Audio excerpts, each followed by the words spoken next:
Comenzamos la tercera jornada con una conferencia a cargo de Antonio Pérez Girón, Carmen Bru y María López, dos mujeres para un tiempo de compromiso. Antonio Pérez Girón es un buen amigo de aquí de San Roque. Él es cronista oficial de la ciudad de San Roque desde hace más de 20 años y cuenta con una larga trayectoria como escritor. Ha escrito más de 50 libros que abarcan la investigación histórica, el ensayo, la narrativa y la poesía. O sea que es un importante bagaje literario. Como activista cultural, aparte de cronista oficial, fuiste responsable como digamos gerente de cultura, ¿no? ¿O tuviste responsabilidad de la Concejalía de Cultura, ¿no? De Patrimonio. De Patrimonio. Ha organizado exposiciones, ha ofrecido conferencias y ha dirigido seminarios y programas culturales de distinto tipo aquí en el Ayuntamiento de San Roque. Como investigador de la guerra contra el pueblo español, que me gusta a mí decir, no me gusta decir guerra civil, ha publicado una docena de libros en los que aborda la historia de la República, la guerra, la represión, hace un análisis de la burguesía de izquierda, que era el soporte, digamos, de los partidos de izquierda republicana y esas formaciones de la masonería, y también ha estudiado la guerrilla en el municipio. La última aportación a esta investigación de lo que fue la guerra y la represión es el trabajo y los antecedentes, ¿no? El trabajo que hizo con su hijo, Rubén Pérez Trujillano, que se titula Historia del movimiento obrero en San Roque, 1900-1936. Él creó una colección de libros de estudios históricos sanroqueños que se llama Albalate, y otro de memoria que se llama Los Pasos Encontrados, junto a Juan Gómez Macías, que ha sido gerente de la Concejalía de Cultura, y una colección de poesía que se llama Avalorio y de narrativa que se llama Paralelo 36. También ha estudiado mucho la historia de Andalucía y del andalucismo, y ha publicado trabajos sobre el andalucismo histórico y la transición a la democracia aquí en el campo de Gibraltar. En este sentido publicó Andalucismo en el campo de Gibraltar, también junto a su hijo Rubén, Escrito en Andalucía, Hablo de Andalucía o Crónica andaluza de la transición. Andalucía y el paisaje y su gente está presente en toda su obra creativa, tanto en su poesía como en sus 3 novelas publicadas. Y como periodista también ha trabajado en diferentes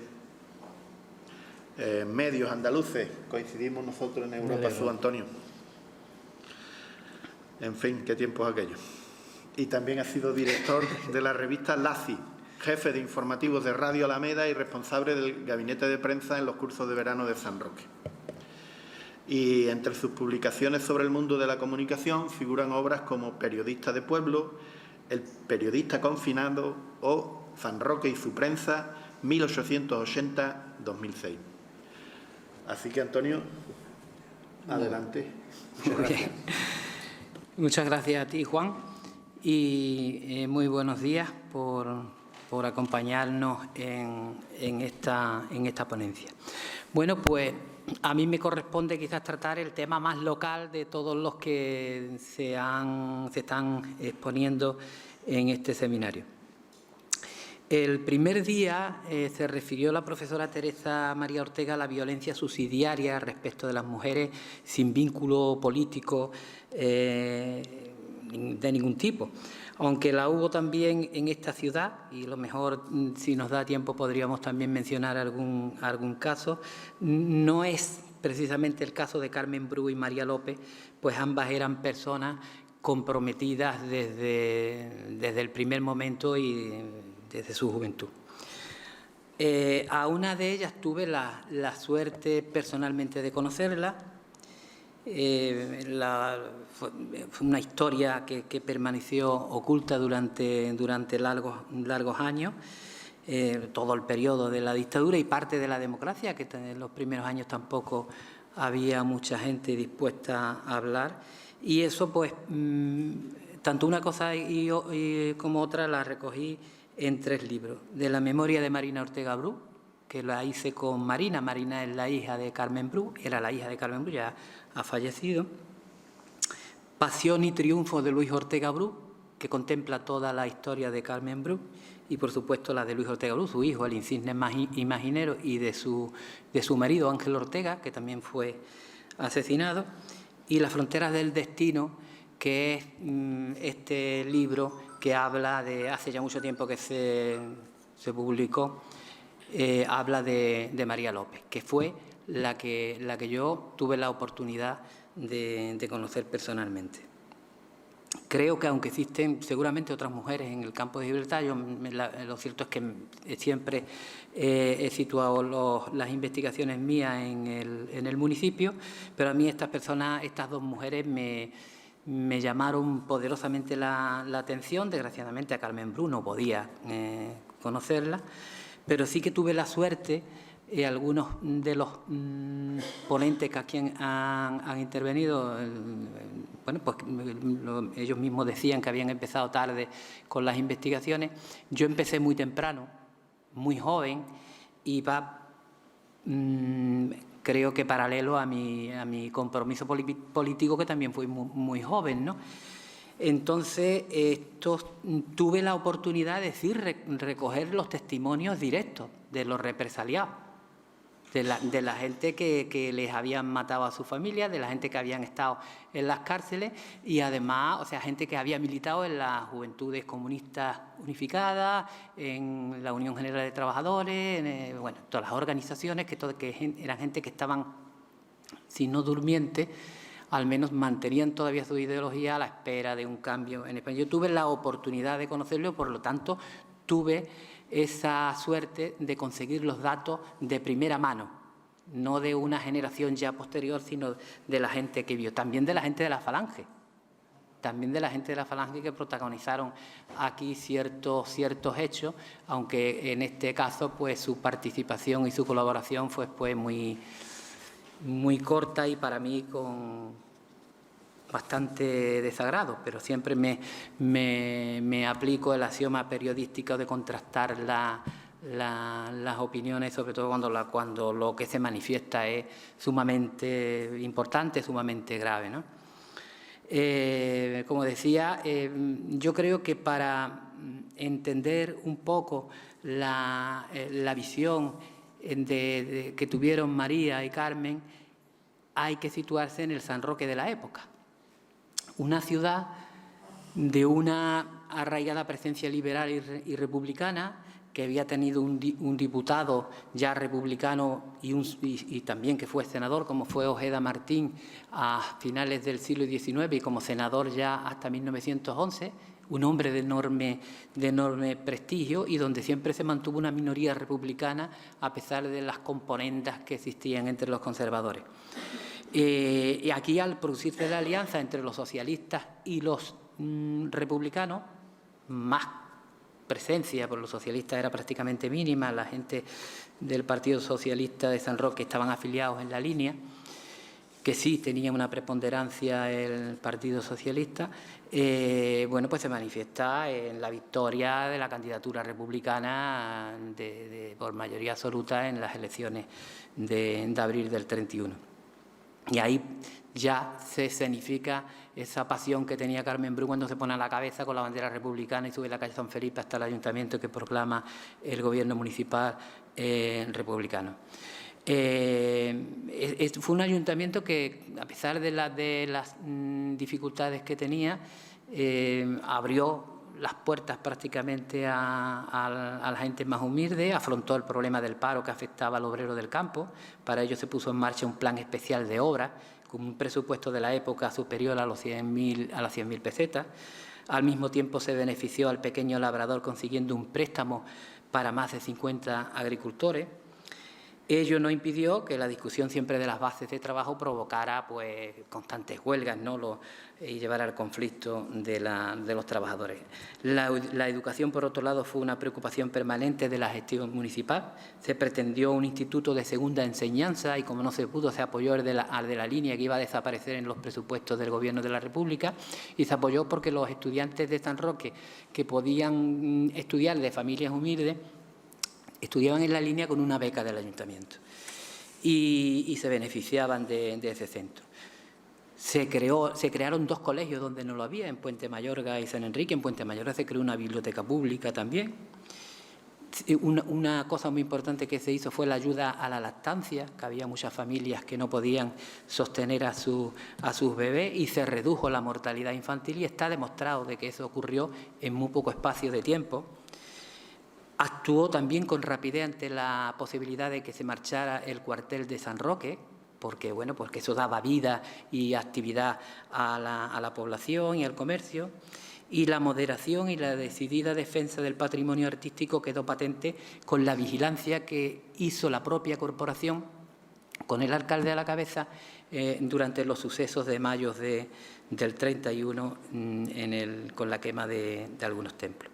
Pero aparte de esa labor, el nuevo régimen supuso una explosión de libertad, de ilusión, de la que participan estas 2 vecinas, y se produce bueno, un hecho increíble de creación de ateneos obreros en San Roque, en todas las barriadas, asociaciones culturales que nacen, un sindicalismo muy importante de mujeres que no debe de pasar desapercibido, un aumento increíble de los afiliados a los sindicatos, a la CNT principalmente, pero también a la UGT.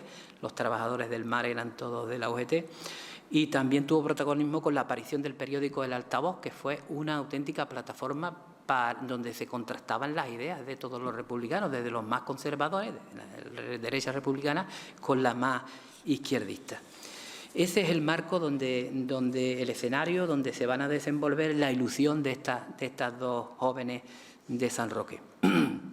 Pero yo quisiera referirme también a la importancia del peso de la mujer en aquel momento, porque yo recuerdo las primeras elecciones democráticas. Yo no sé si iban 2 mujeres como candidatas en 1979 aquí, las elecciones después de la restauración democrática. Pero en San Roque, en 1920, antes incluso de la República, la presencia de la mujer era importantísima en los sindicatos. Las llamadas comisiones, los piquetes de hoy, estaban formadas de manera mixta con mujeres y hombres cuando se realizaban las huelgas. Y además tuvieron un papel, y está documentado, en las presiones que ejercieron sobre determinados comercios por el peso del pan o por la mala calidad de la carne, y además bloquearon el mercado de San Roque. Fueron las mujeres de la CNT.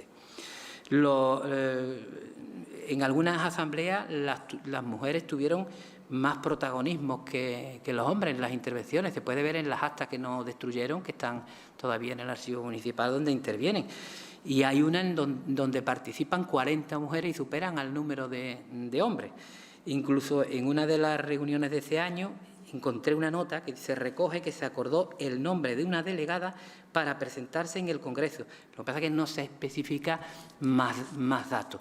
Incluso se invitó a una sindicalista de Jerez, entonces muy en boga, que se llamaba Elisa Aragón, que ofrecía una conferencia en el local de la CNT, la sección de mujeres. Pero el gremio femenino no solamente estaba en la cuestión de los conflictos de manera activa, sino en la manera organizativa. Normalmente las tesoreras siempre eran mujeres en la actividad sindical del Sindicato Único de la CNT de San Roque. Pero, por ejemplo, el gremio femenino de la CNT de la estación llegó a denunciar la existencia de un prostíbulo en la estación, porque aquello rebajaba a la mujer y la dignidad de la mujer trabajadora. La estación fue un barrio muy obrero completamente, con una conciencia sindical muy grande. Y en 1932 hubo un gran conflicto donde lo protagonizaron las mujeres en la fábrica de fideos. Y fueron ellas, porque la mayoría eran mujeres, y además impusieron que hasta entonces no se tenía noticia de una reducción de horarios para las mujeres que estaban embarazadas en los inicios de la gestación. Y bueno, y lucharon y lo consiguieron en esa huelga del 32 para que no se redujera el número de trabajadores de la fábrica. Por lo tanto, encontramos a la mujer ya también situada en ese periodo histórico, en San Roque.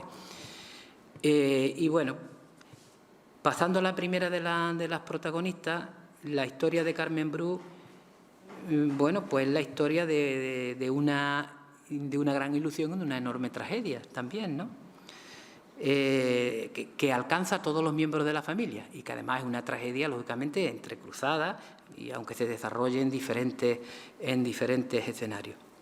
Después de su asesinato, el esposo y sus hijos padecieron las consecuencias del estigma de ser considerados hijos de rojo, pero además de una manera increíble. Yo estuve muy cerca de la familia, porque, bueno, pues por esa circunstancia de que tuve acceso a... Bueno, si hubiese vivido Carmen Bru también la hubiera conocido.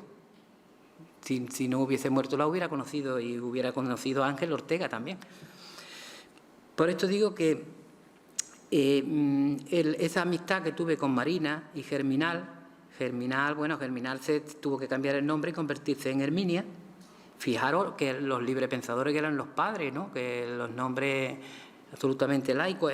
Augusto, que también fue escultor como su hermano, el insigne imaginero Luis Ortega Bru, se transformó, o sea, su nombre era Gutenberg, y se transformó en Augusto. Por lo tanto, fue una familia absolutamente vilipendiada en la sociedad sanroqueña tan cerrada de esa época. Y tan represaliada, porque claro, una parte de la población importante de la población de San Roque se había ido de San Roque. San Roque estaba prácticamente, no voy a decir vacío, pero con un porcentaje de población muy baja, porque el pueblo había huido a la zona republicana.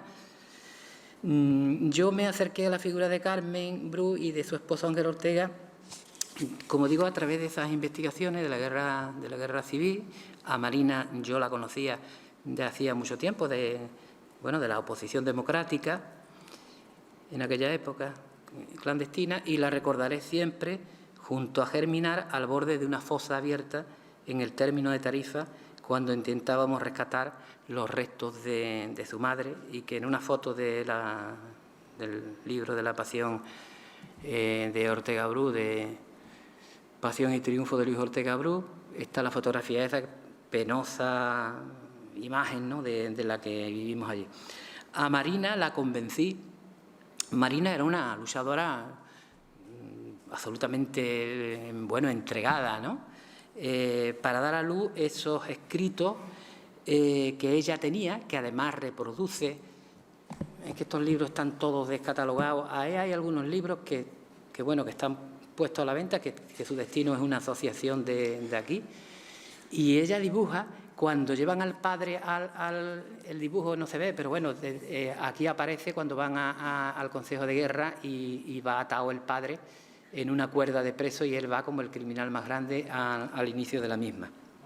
Y ahí escribimos ese libro, y Carmen Bru y Ángel Ortega representa el ejemplo de una familia comprometida, bien situada, progresista, librepensadores. Ángel Ortega fue presidente de la CNT en los años 20, fue miembro de una logia, de la logia Germinal, aunque ya en el 36 se había dado de baja, y después le ilusionó mucho el proyecto de Ángel Pestaña, el sindicalismo, el partido sindicalista, hacer posible la política anarcosindicalista a través de la participación política, y fue el presidente aquí, y creó uno de los pocos grupos que hubo en la provincia del partido sindicalista. Cuando él lo asesinan era presidente del partido sindicalista. Carmen Bru, que había nacido en Cartagena, pero llegó muy jovencita aquí, había sido muy influenciada por su padre, que murió, fue una de las víctimas de la gripe española en San Roque. Era un hombre también, un libre pensador, y había sido muy influenciada. El matrimonio tuvo 7 hijos: Luis, Marina, Germinal, Augusto, Onésima y Áurea. El 7º hermano, Eliseo, falleció en el año 27 teniendo 5 meses de vida. Ángel Ortega era alfarero y trabajaba en el tejar familiar de Pasada Honda, muy cerca de aquí. Y Carmen tenía conocimientos de comadrona y era pues la que atendía los partos en la localidad en la época que escaseaban los sanitarios. Era un matrimonio muy conocido y apreciado por la gran mayoría de la población, sobre todo de la población humilde, ¿no? Porque, entre otras cosas, Carmen, que era muy buena, pues es que no le cobraba. Como no tenían necesidad por el negocio que tenían, es que prácticamente no le cobraba nada más que a las familias que eran pudientes. Y a mí me comentaba Marina que más de una vez, debajo de la almohada de la cama, de la parturienta, de la persona que estaba allí, le dejaba el dinero. Por lo tanto, era una familia que la nueva situación política, pues, por la que había luchado tanto, le sitúa en el lugar tan deseado y por el que habían luchado durante toda la vida. Cada miembro de la familia, evidentemente, tiene un tiempo aparte, pero Carmen era a mí me hubiera gustado conocer a Carmen como conocía a María. En una carta que uno de los exiliados le manda, y yo en el año 70 y tanto la leo, Diego Rodríguez Gil, que está exiliado en Francia, le manda a Marina, todavía en época que no hay democracia, y le dice: tus padres fueron 2 compañeros que en todo momento estuvieron al lado de la clase trabajadora y dieron por ello su vida, lo más que puede dar en beneficio el pueblo trabajador. Sobre tus padres, ¿qué voy a decirte? Por sus condiciones tú lo sabes mejor. Un matrimonio noble, 2 seres fundidos uno en otro. Carmen, nuestra Carmen, como todos le llamábamos, fue maestra de Ángel. Ella pudo modelar a su compañero, era culta y con un corazón capaz de consolar a todos los que necesitaron de su ayuda. Tu padre fue el hombre con una conciencia clara y bien definida. Para él no había obstáculo. Y es verdad, porque cuando se produce el alzamiento militar, es el que trata de organizar una resistencia en San Roque. Y bueno, pues es el que contacta con el resto de los partidos y trata de organizar una resistencia que después fue imposible. Ya he dicho como la bandera que guardaba en un baúl la sacó el día 14 de abril, cuando se proclama la República, y se pone al frente Carmen de la manifestación. Tenía una buena oratoria y ahora hablaba con tu hijo Juan de que había estado él en el cementerio y había visto el monolito de los liberales que fusilaron en 1831. Pues en 1931, que se cumplía el primer centenario, el Ayuntamiento republicano hizo un acto allí y ya Carmen dio un discurso que por lo visto fue mi padre, que estuvo presente, lo recuerda. Como recuerda también que una vez estaba dando un mitin en el Teatro de San Roque y dando el mitin le pasaron un aviso de una señora que se había puesto de parto y rápidamente se fue corriendo, ¿no? De otro lado, con los espacios que suponía la masonería en todo el campo de Gibraltar, Carmen Bru, aunque no pertenecía a la masonería, estaba muy vinculada a ella. Y hay una carta que de la Logia Renovación de la Línea, que le llama querida hermana, y dice: por la presente, bueno, nada más que voy a leer unas líneas, tengo el gusto de comunicarle que el día 23, lunes, a las 10 de la noche, celebrará esta respetable logia su aniversario con una tenida blanca, una reunión abierta, en la que se adoptarán 2 hijos de los queridos hermanos Francisco Crespo y Josefa Pino. Comprenderá que es obvio que le haga resaltar la importancia del acto, y no solamente nuestro más ardiente deseo de que con vuestra presencia deis realce al acto, sino la necesidad de demostrar que las mujeres caben dentro de nuestra augusta orden. Bueno, pues, pero todo ello cambiaría con los negros augurios que se cernían sobre el régimen democrático, y que llevaría a la destrucción de la familia, la destrucción completa de la familia. No a la unión de ellos, que fueron muy fuertes, pero a la felicidad de la familia. Y tras el golpe militar que degeneró en la Guerra Civil, San Roque, como todo el mundo sabe, había quedado del lado de los rebeldes, además de manera inmediata. Carmen comentaba con su familia que el golpe no duraría más de 24 horas, me decían las hijas, que el gobierno acabaría dominando la situación, pero aquello no era más que un deseo visto el panorama que se estaba presentando. Los Ortega Bru, como otros vecinos de izquierda, tuvieron la oportunidad de cruzar a Gibraltar, sin embargo no lo hicieron, confiaban en que el golpe fracasaría. Y me decía Marina, ellos vivían aquí en la calle Málaga, en la calle General Laci, hasta nuestras habitaciones llegaba la voz casi inaudible de la radio, que sonaba muy baja durante la noche y escuchada por papá y mamá. A veces hacían algún comentario que no acertábamos a descifrar. Les notaba muy intranquilos. Nos querían ver juntos en todo momento y cada vez que pasaba un día sin noticias, el nerviosismo aumentaba. Mi madre decía que el silencio no era nada nuevo, nada bueno. Y así hasta la mañana del 27 de julio, con la llegada de una columna de milicianos que trató de hacerse con la ciudad, con la colaboración de los republicanos de aquí, que habían mantenido en la víspera una reunión en una cafetería aquí, el Bar Molina, ya desaparecido. Organizaron, poner en contacto de que aquí había muy poca guarnición y que podía recuperarse la ciudad. Con un ataque absolutamente desorganizado, descontrolado, sin un mando militar unificado, un auténtico fracaso. Y bueno, pues fracasó la toma del cuartel de infantería, el de la Guardia Civil también, y acto seguido, pues claro, se dio aviso desde la telefónica, tampoco se controló, aunque se ocupó la telefónica, se entregó rápidamente a los primeros que aparecieron por allí. Se dieron aviso a la comandancia de Algeciras y se organizó una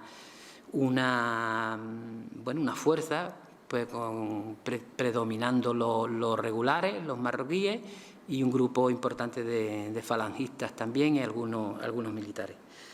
Mientras que Ángel Ortega y Luis Ortega Bru, el famoso escultor, salen a apoyar a los que habían llegado. Carmen Bru se pone un brazalete que todavía guarda la familia, un brazalete de la Cruz Roja, una bata, y se va al hospital municipal a atender los heridos pues se producen muchísimos muertos. La mayoría de los muertos están enterrados en fosas, pero allí llegan muchos heridos. Bueno, de hecho, algunos de los muertos que están en fosas los sacan los marroquíes de allí y los fusilan, que estaban heridos republicanos, sobre todo era un grupo de carabineros. Y se entrega allí con absoluto desasosiego, porque no sabe si en una de las camillas que entra va a venir o bien su hijo o bien su marido. Cuando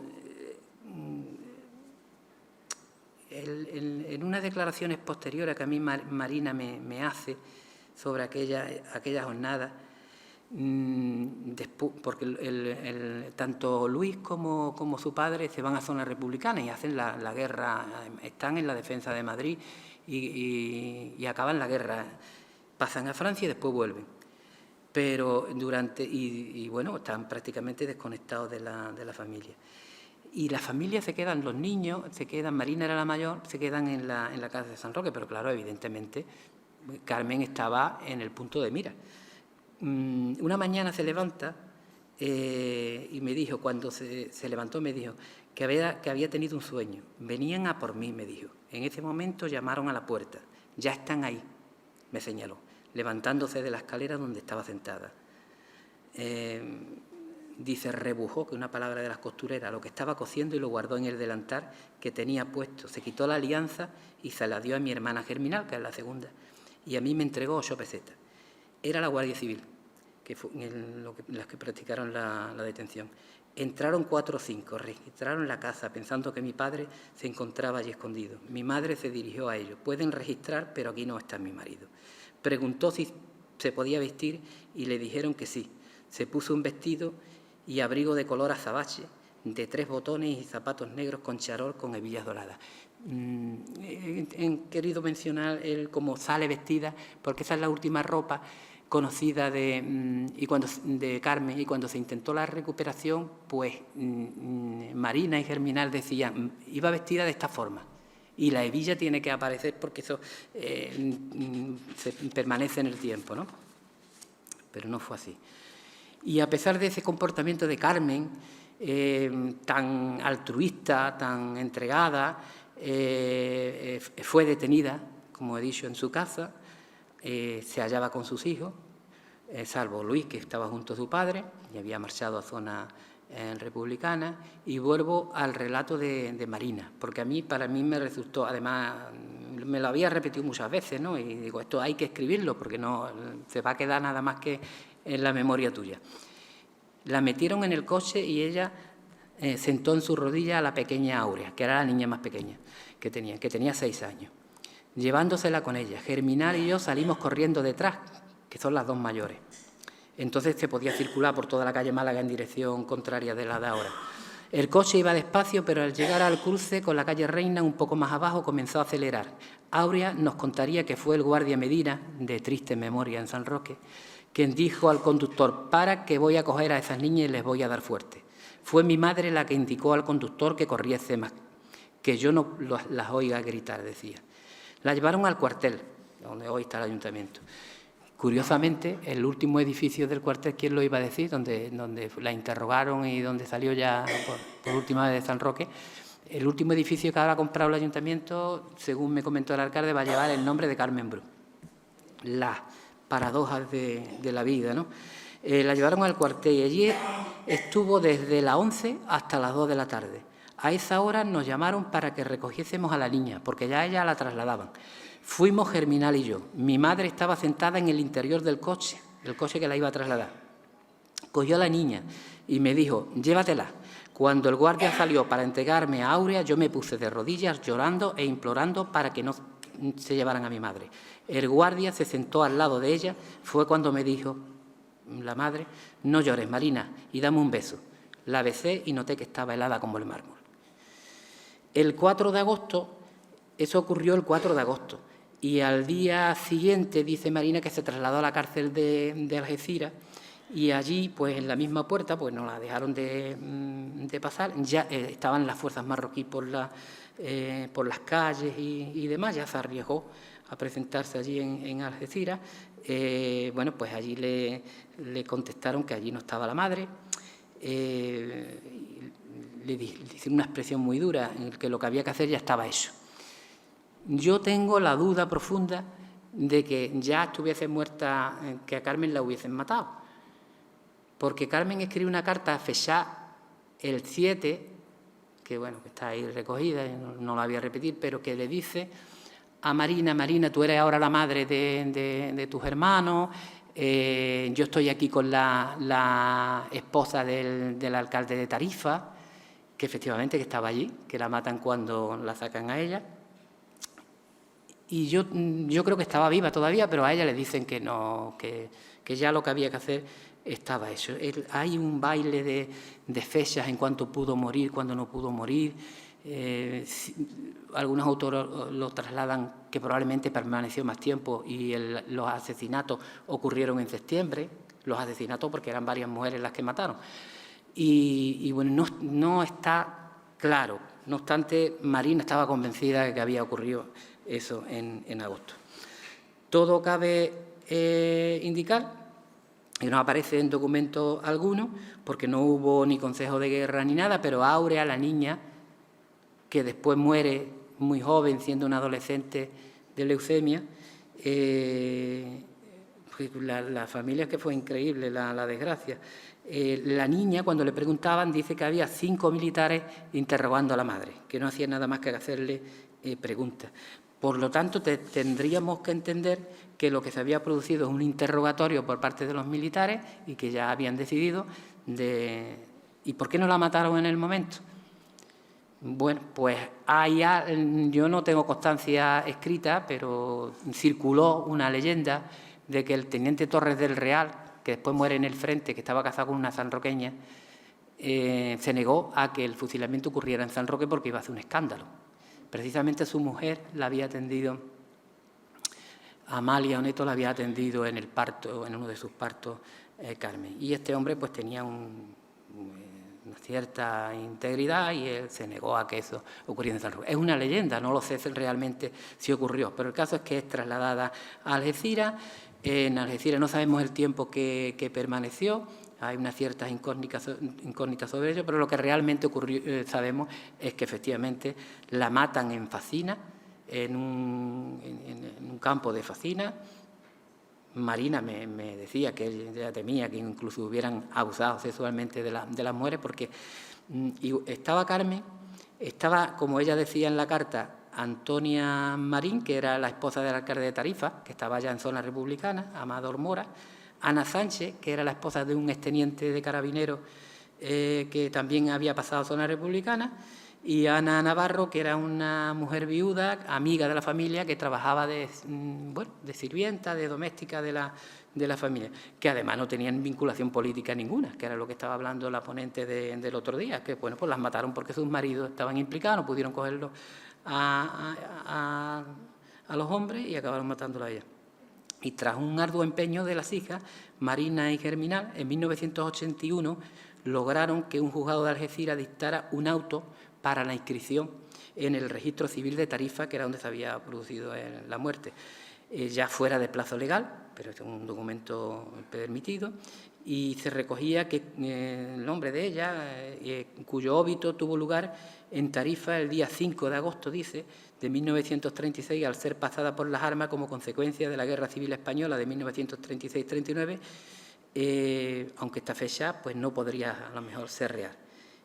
En octubre de 2003, habiéndose reunido diferente información sobre el lugar donde podría hallarse los restos, ya han transcurrido 20 años, el Ayuntamiento de San Roque, en colaboración con el de Tarifa, intentó la exhumación de los mismos y se excavaron varios puntos en Facina de un cementerio que nunca llegó a abrirse, en la zona que, bueno, parece que iba a estar destinado al cementerio, que no se hizo, y bueno, pues Germinal y Marina y prácticamente todas las familias estuvieron presentes, junto a otros familiares, y sin embargo, pues el intento, a pesar de que se abrieron varias fosas, resultó absolutamente infructuoso.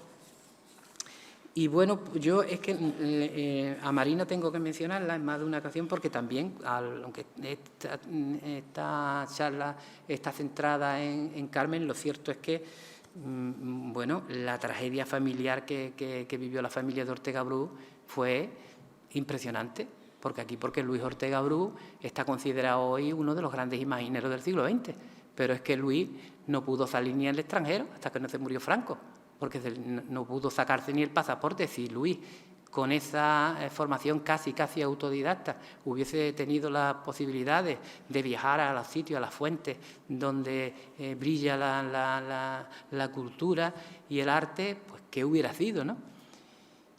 Y bueno, pues Luis también, como estuvo encarcelado y estuvo marcado durante mucho tiempo, pues él también lo pasó realmente mal.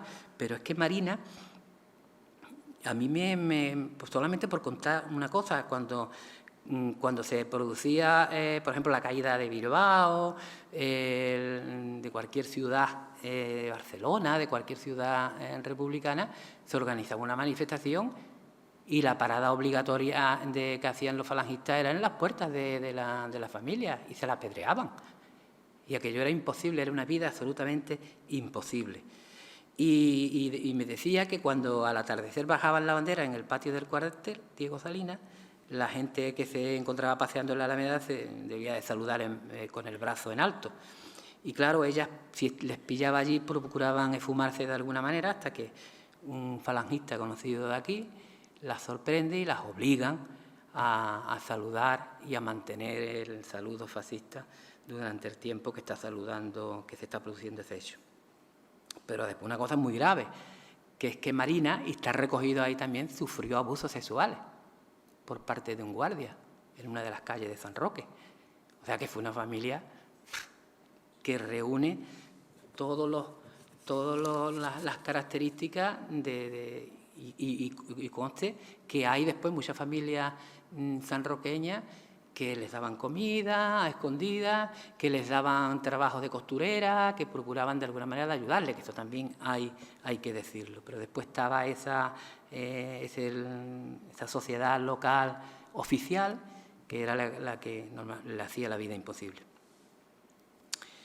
Y bueno, como tengo que hablar también de María López, que yo la conozco cuando estaba haciendo las investigaciones sobre la represión de la Guerra Civil, y alguien me había hablado de ella. Ella, en el libro se inicia diciendo: me recuerdo por las calles de San Roque la mañana del 27 de julio de 1936, cuando las milicias de la FAI, venidas de Málaga, entraron en la ciudad. Llevaba un vestido blanco y me había colocado un brazalete rojo. Los milicianos me aplaudían y saludaban con el puño en alto. Tenía entonces 28 años y el convencimiento de que solo la lucha de los olvidados podía hacer posible un mundo más justo. María era una mujer muy preparada. Bueno, había hecho el bachiller, era muy raro que en aquella época, era una familia, el padre era comerciante, o sea, era igual que el caso de Carmen. Era una mujer muy comprometida, y yo cuando la conozco tenía 84 años y se hallaba pasando unos días en casa de su sobrina de aquí. Previamente yo había contactado muchas veces por carta, que no había ni correo electrónico ni nada de esto. Me escribió a vuelta de correo dándome la mala noticia que había muerto su marido, que había conocido en el exilio en Tánger. Y ella misma me decía: yo pertenecía a una clase media de ideología republicana. Mi padre, Antonio López, se dedicaba a los negocios, tenía almacén de bebidas, después vinieron a menos. Tenía un hermano, padre había enviudado, volvió a casarse, y dice: me hubiera gustado estudiar medicina, pero era una mujer muy lista. Pero bueno, la familia no estaba atravesando el mejor momento económico en aquel momento. Y me decía que su compromiso no fue un adoctrinamiento, ya fuera orar o de lectura de alguna obra, de obras ideológicas.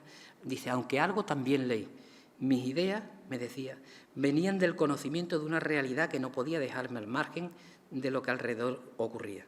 Veía a los jornaleros vistiendo harapos, trabajando de sol a sol, alimentándose con un trozo de pan y un tomate, una comida escasa e incompleta como sustento del duro trabajo. Era una persona con absoluta conciencia. Dice: sentía tan intensamente la herida de la miseria de los obreros que hice mía sus luchas por mejorar aquel estado de postración de la mayor parte de los vecinos, porque era la mayor parte de la población, porque San Roque sí es verdad que tenía una sociedad propietaria, una sociedad conservadora, pero era la minoría, la absoluta minoría. Por eso digo, cuando al principio decía, para situarse en San Roque, entonces los niveles de analfabetismo eran enormes, y en las mujeres mucho más, pero había una conciencia, era un pueblo muy político y muy politizado desde el principio. Me decía: los obreros querían llevarme al ayuntamiento, presentarla como concejal, porque les defendía en mítines y reuniones. Mi padre no participaba de ese deseo y se llevó un disgusto cuando fui nombrada junta en una mesa electoral. No sé cómo se las arregló, pero logró ser mi sustituto en dicha función. Me había comprometido con la campaña del Frente Popular, había repartido numerosas papeletas con la candidatura de izquierda y había participado activamente en los actos electorales. El día de las elecciones amaneció lluvioso y temimos el retraimiento de los votantes, muchos de los cuales tenían que desplazarse desde el campo. Me trasladé al ayuntamiento y hablé con mi tío, con Luis Ortega López, que era el alcalde, el último alcalde republicano de San Roque. Tienes que facilitarme un coche para llevar a la gente a votar, porque son muchos los que apoyarán a la izquierda en este momento crucial para los trabajadores. Y después sigue contando que fue puerta a puerta con el taxi a recoger a los jornaleros, a los trabajadores, y llevarlos a los colegios. Y además, como se encuentra, el padre estaba en el colegio del Hospital Municipal, aquí en Cuatro Vientos, temía que fueran impugnadas las mesas por la derecha. Y le decía a los trabajadores en la puerta: agachad la cabeza, no escuchéis nada y ya la erguiréis con la victoria. En la puerta del colegio me hablaba de que se hallaba un militar que después murió en el frente, y cuando empiezan a contar los votos, esta persona entra y entonces ella entra también. Dice, para disgusto de mi padre, que era un hombre muy moderado. Precisamente que lo fusilan el día 27 de julio de 1936 junto a los muros del cuartel de infantería. Era un republicano de un tono muy moderado, pero de una cultura muy abierta.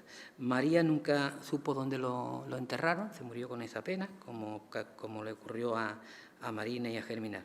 Y con él asesinaron a un grupo había algunos de socialistas, de izquierda republicana y varios anarquistas. Y esa victoria que tanto procuraba la vecina María se lleva a cabo porque, pues que en el Frente Popular es que barrió con 3.000 y pico de votos, mientras que la Falange, como también decía Juan, obtuvo un voto. Pero después encontramos en las listas de Falange, me parece, yo vi una de cerca de 300 afiliados al poco tiempo. Pero ideológicamente la Falange de José Antonio tenía solamente en San Roque un voto, o sea que no lo votó ni la familia. Por lo tanto, me parece a mí que quiero decir también que María era católica practicante y no lo ocultaba. Esta circunstancia le resultaba embarazosa a quienes consideraban a los republicanos gente abominable en todos los sentidos, sin principios ni creencias. Y me contaba, y está recogido, que dice, estuvo mucho tiempo sobre una vigilancia constante. Estuve bajo vigilancia durante un periodo largo y en una ocasión uno de los guardias que indagaban sobre mi persona preguntó a una vecina sobre mis movimientos, a qué hora llegaba de noche y si lo hacía borracha. Dice, era increíble. Para ellos, las personas de izquierda, los derrotados, carecíamos de moral. Dice, esperé una tarde hasta ver aparecer estos guardias, porque María era una persona muy... yo, como la conocí, lo puedo afirmar. Era una persona muy echada para adelante, valiente 100%, y lo vais a ver. Era increíble lo que le ocurrió, ¿no? Porque dice, esperé, y dice, invitó al guardia, le invité a pasar y le ofrecí café, que rechazó cortésmente, y no sin cierto embarazo. Con mi natural impulso le espeté. ¿Cuándo va a querer Dios que ustedes me dejen en paz? Dice, y con rostro de sorpresa me contestó, ¿pero ustedes creen en Dios? O sea, él dibuja un poco a la absoluta cerrazón de una posición política. La peripecia de María López es absolutamente tremenda. Las circunstancias, los peligros en los que se vio envuelta, tan solo por ser una persona de izquierda comprometida, porque además no pertenecía a ningún partido. Es verdad que ella intentó fundar las Juventudes Socialistas en San Roque, pero los socialistas no tenían, había efectivamente, y estaba formada la agrupación y demás, pero no tenían suficiente fuerza como los republicanos.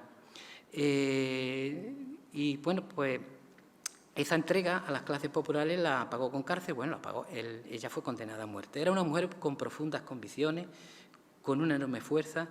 Su situación económica, como decía, era buena, pero sufría por los obreros, estaba relacionada con los círculos de jóvenes, incluso hasta de parte de los conservadores, de los jóvenes que se relacionaban entre ellos, porque ella estaba en una situación que no era la hija de un jornalero. Pero nunca, y además provocaba discusiones con ellos en los espacios de ideología. Es de película su historia, porque su escapada a Gibraltar tras un frustrado y dramático primer intento en los días más sangrientos de julio de 1936, se refugió en una huerta en la línea, cuando se produce el golpe de Estado y ya la mayoría de la población de San Roque se quita de en medio. Ella se esconde en la línea, hace varios intentos de cruzar, no puede, de cruzar frontera. Ella se considera una activista política, democrática, y eso queda claro cuando al ser detenida la última vez que intenta cruzar la frontera, corre, se dirige al oficial de guardia de los británicos y le dice: llamen al consulado de España y digan que aquí hay una refugiada política que pide asilo. Inmediatamente ya se ocultó durante un tiempo, durmió en un coche de un trabajador español, de un conductor de sanroqueño, de un coche de un potentado gibraltareño, pero estuvo mucho tiempo durmiendo en un almacén. Contactó con las sociedades de esta población que apoyaban a los refugiados, pasó a Tánger, donde tuvo que lidiar con los grupos de falangistas allí existentes, se enfrentó a ellos, ¿no? La sorprenden, ahora no recuerdo si fue en un mercado, y empiezan la falange estaba perfectamente organizada en Tánger, ¿no? Y después se traslada a zona gubernamental, primero a Barcelona y luego a Valencia, donde trabajó para el Socorro Rojo Internacional. Presentada en San Roque al finalizar la guerra, fue condenada a muerte, acusada falsamente de unos hechos que no participó, porque no participó. No perdió jamás su dignidad y ante el propio Consejo de Guerra, y eso además no solamente me lo contó él, sino que él me lo contó, porque en este Consejo de Guerra juzgan a un número importante de detenidos. Me lo contó uno de los familiares que estaban allí.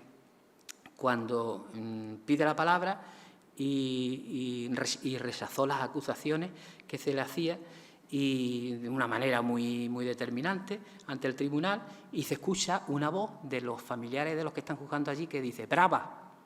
Y claro, lió la de Dios allí. Fue uno de los que me empezaron a interrogar, a tratar de quién había dicho aquello, que lógicamente nadie. Como también tuvo que escuchar cuando salía del cuartel después del proceso, y me decía: yo iba un día completamente, me habían condenado a muerte.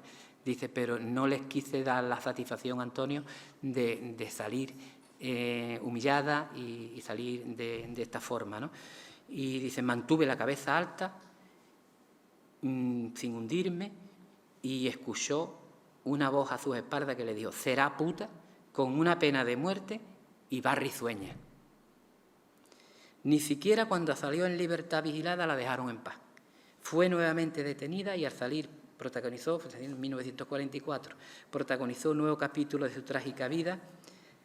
Preparó su ida a Gibraltar cuando sabía, le dicen que va a ser detenida. Bueno, le proponen, trata de tener un pase para trabajo, va a la comisaría de la línea, y el comisario de la línea, bueno, no lo voy a leer, pero que le va a dar una cartilla para que se dedique a la prostitución. Vamos, y entonces le dice: pero bueno, a ver, que a mí me conoce todo el mundo, yo que soy una vecina, que una mujer, que esto, y dice: a ti no te conoce nadie, tú ya no eres nadie. Ni siquiera hasta ese punto. Entonces fue cuando se lanzó al mar, se mete en una caseta de la playa, deja su ropa allí, se pone un bañador que lleva en un bolso y se tira al agua, intentando llegar a Gibraltar, a nado. En aquel tiempo todavía había barcos que venían de refugiados en Gibraltar y de gibraltareños, sindicalistas de Gibraltar, que apoyaban a los republicanos intentando de ayudar de alguna forma, y la recogen, que está a punto de, por lo menos, de morirse de frío. O sea, es una mujer con una fuerza increíble. Y bueno, esa es ya, María López muere ya en avanzada edad. Yo pude recoger finalmente en las fronteras del destino el testimonio suyo. Tiene una parte novelada, me pidió que en cierto modo fuese así, pero bueno, a mí no querría pasar por alto la fuerza que ella tiene, de que se presenta en San Roque cuando viene y va en busca de dos personas, de dos antiguos falangistas, y bueno, le habla con ellos y logra llevarlos a notaría y que certifiquen de que a su padre lo mataron los moros en la tapia del cuartel. sea, con una valentía enorme, ¿no? Ocurre ya en periodo democrático, pero evidentemente no quiere decir que estas personas participaron de aquello, pero sí tenían conocimiento de que eso había ocurrido así y, bueno, pues se prestaron a corroborarlo, ¿no? Antes, para no... Juan, me gustaría... ¿Sí? ¿Puedo? Sí, perdón. Es que... Sí, pues entonces es que no quisiera...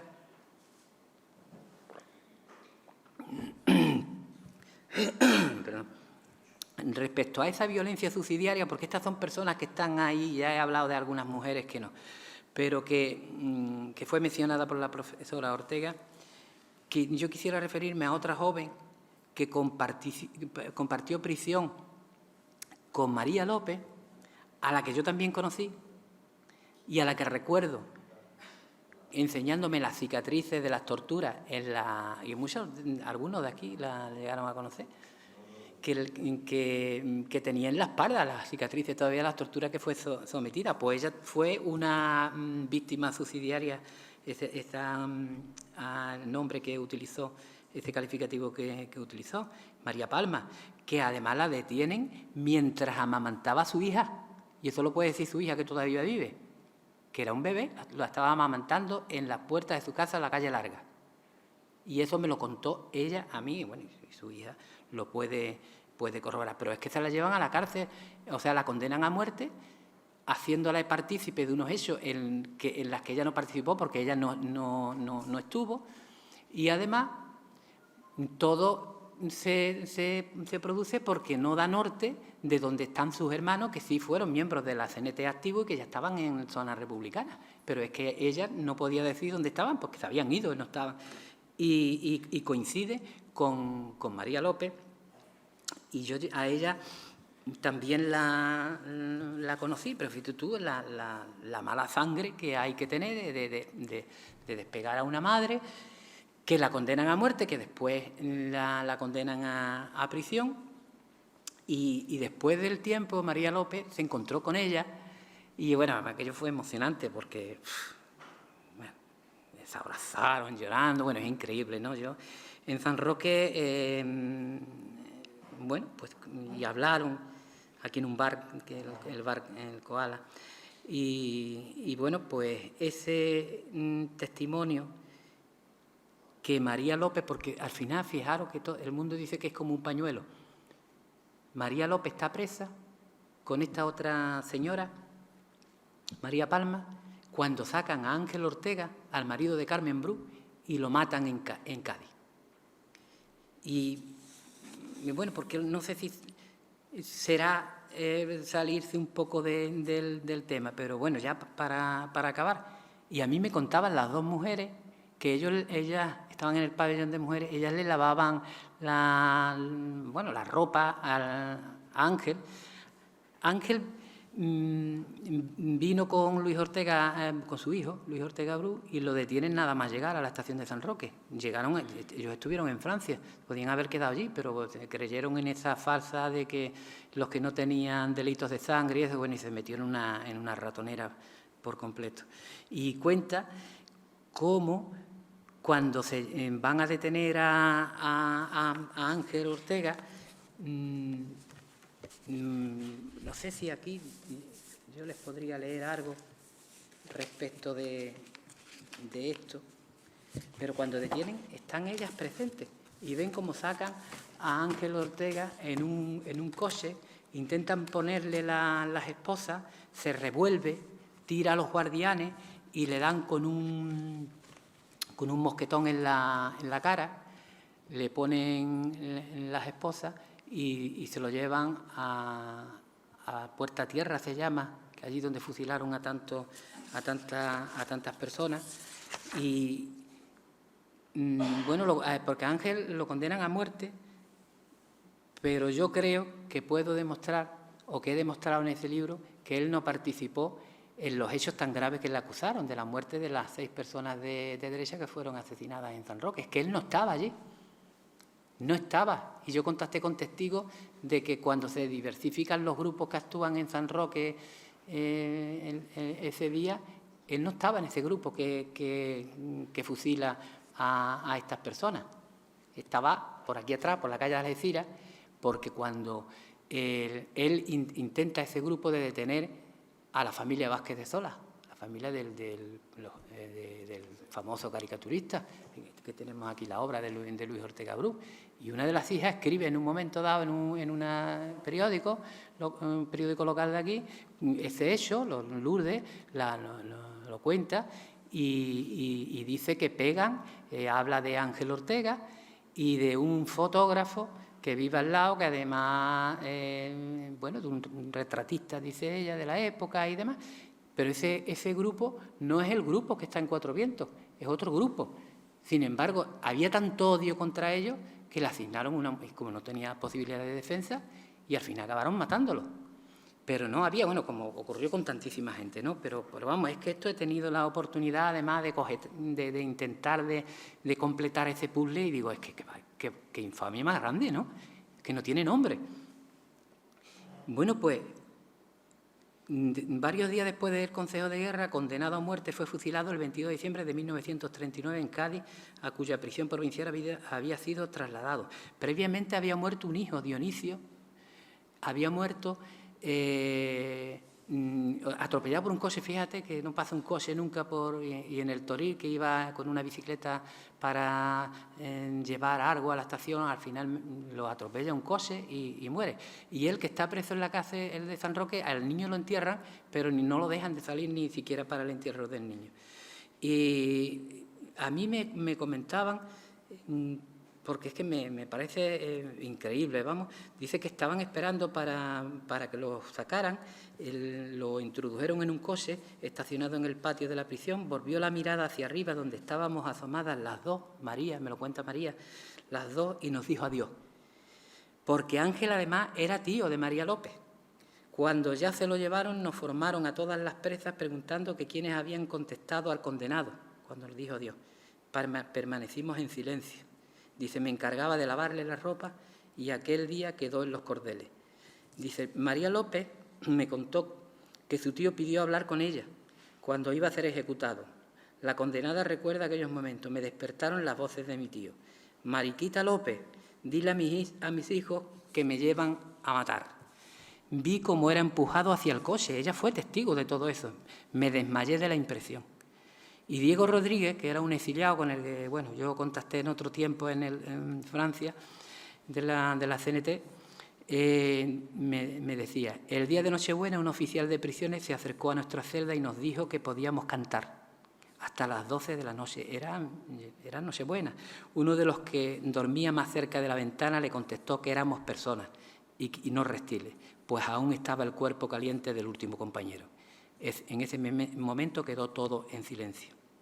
Y en el momento de sacar a Ángel Ortega, me decía este hombre que dormía junto a él, o sea, testigo más directo no podía ser. Se vistió y dijo, qué lástima de mi Marina, que la tenía siempre presente, refiriendo a su hija mayor. Manda mis cosas a mi familia, salud compañeros, que tengáis más suerte que yo. Un guardia fue a esposarlo y lo impidió rodando los dos por el suelo. Vinieron otros guardias y le redujeron. A la 1 de la madrugada, un cura de apellido Collado trató de convencerlo para que se confesara negándose. A las 4 le llevaron una taza de café que arrojó al suelo. Murió a las 8 de la mañana. El sacerdote se acercó a él y le escupió a la cara un esputo de sangre, porque después el sacerdote lo dijo. Dice, yo lo perdono, me ha hecho esto, pero yo lo perdono. La ejecución se llevó a cabo en Puerta Tierra. Cuando la introdujeron en el coche no paró de dar vivas a la República y de gritar que le iban a asesinar. Y esto también, fijaros que me lo cuenta las dos Marías, María López y María Palma. Y bueno, pues yo no quiero ya ser más pesado y no continuar. Y bueno, pues esta es un poco la historia de estas dos mujeres, verdaderos ejemplos de lucha, de compromiso, hasta al extremo de perder la vida, y la historia de la violencia desatada hasta los extremos más increíbles. Y nada más, pues muchas gracias.